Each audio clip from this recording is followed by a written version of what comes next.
Hello everyone, welcome to another father and daughter conversation. My name is Charles. And it's your girl Dynasty. And today's topic is high functional depression. So one thing I want you guys to know about high functioning depression is that you do not have to be diagnosed to have depressive symptoms or go through depression. Another thing I want you guys to know is that high functioning depression means that if you're going through a period of depression where you're either sad or just extremely irritable or angry or overwhelmed, and you go through this deep experience of sadness, that high functioning depression basically looks like that even though you're going through these phases in your life or the season in your life, you still going to work, you still getting up going to school, you still paying your bills, you still taking care of your kids. So when you going outside, you putting this mask on and you putting on to the world that I may be okay, right? But when you go home, you noticing that you're crying uncontrollably, you are having difficulty sleeping, you are extremely irritable and agitated, you don't have the pleasure or the ambition to do the things that you found pleasurable enough to you at a one point in time. So I just think that, that's just something that people need to know. You don't need to be diagnosed to have this experience, and sometimes you don't even know that you're going through this experience. And that's true, because I can say, like, even currently today, I'm having the same type symptoms. I'm going to work every day. I'm doing the things that I normally do, but I know that everything is like at a slow pace, where normally I jump up, go work out. Now it's like I want to lay in bed a little bit longer. Sometimes where I notice I have a pattern of waking up at 3 o'clock in the morning every day, and I can go to bed early, and I still wake up. I have my times where throughout the day and in my moments where I can feel that sense of sadness. And I was asking myself, I'm like, where is that coming from? And I know I have experienced a lot of different things in my life the past 6 months, but now I noticed that I had to start talking to friends about how I've been feeling. And I told them, I said, you know what? I think I'm kind of like depressed. I said, even though I smile every day, still help people do the things that I need to do, I feel a sense of emotion, the sense of where even when I talk, you hear my voice. Yeah, your voice will crack. I'm like, you about to cry. And that's what people know, like, is something wrong with Charles. Because even with Dynasty shared with me, she like, Dad, I noticed like your voice been cracking a lot, and there's a lot of emotions going on. And I had to share it with her. I said, yeah, I do have a lot going on. And I said, people experience this stuff every day. It's like you don't know what's going on inside of people. Yeah. And just because I presume to be okay from the outside, really in the inside that I'm not okay. And that's the reason, I feel like that I wanted to talk about this, because that stuff affects how you make decisions.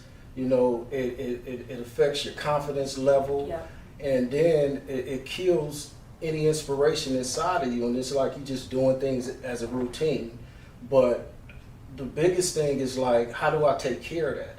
And one of the things I'm taking care of it is just by talking about it now and sharing them feelings and things that's wrong with me, even though that I'm able to be strong. Because like I share with my daughters, like all my life I've been going through stuff where I dealt with my pain and I isolated myself, and I just knew how to emotionally get over it because I had to. Yeah. But now that I'm home, so many things that's going on around me, and also being up in other people's emotions, that people still feel like you got to show up for them daily. And all my relationships in my life, and when I say relationships, I'm not talking about personal relationships, just relationships that I deal with daily, whether it's family, friends, work, or whatever, or even people out there that we help out on the street. I still have to try to bring my full me, and it's not always easy to do that. So I know people in the world out there that y'all go through a lot, and y'all can relate with me. I know you can. And let's talk about these things, because we trying to be healthy, we trying to heal, but life is it's really still something. gonna life.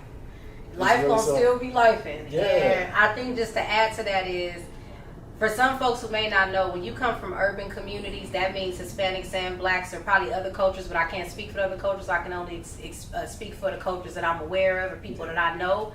But one thing I've learned is that growing up in these households, we have been taught that what happens in this house stays in this house. Yeah. Right? Anything that's going on, sweep it under the rug, pray about it. Oh, that was a long time ago. Nobody wants to hear about it. So we constantly have been raised and had learned behavior of looking at depression as a luxury. Like, you don't have time to sit in your emotions. You don't have time to sit down and be sorry for yourself. You got to keep going. You got to keep going. You got to keep going. But as you know, when you get older, sometimes you can't be that strong. Sometimes you don't know where the strength is going to come from. So I think that it's just important to know that even if you don't notice it and someone else is, really tapping into that and figuring out how you can kind of get some type of help, right? If that's seeing a therapist, talking to a counselor, talking to someone you're close with, speaking to someone in your community circle, your pastor, you know, rather if it's mom and dad, brother and sister, but really just getting it out. Because even some conversations we had today, I was like, Dad, we need to talk before we go into these videos, because if whatever you experience, it's going to show up on camera. You know what I mean? So I just think that, you know, the video just letting you know if you are experiencing this to where you getting up every day and doing what you got to do, but in the background you like basically breaking down and nobody knows, that's when you know you're going through a high level of high functioning level of depression. That's what that basically means. And that means that you can still be okay and not okay at the same time. It's just that when you by yourself and doors is closed, it kicks in. It kicks in, and you can't hide that, right? So we wonder what y'all thoughts about it. Have you ever experienced high functioning depression? You know, what does that look like in your life? Has this video helped to inspire you to tap into that? But other than that, you guys know to follow us on Mental Health in the Hood on Instagram, Facebook, and YouTube. Make sure y'all subscribe. Make sure y'all to tap in, and we'll see y'all soon. We appreciate y'all. Thank you, people. Mental Health in the Hood.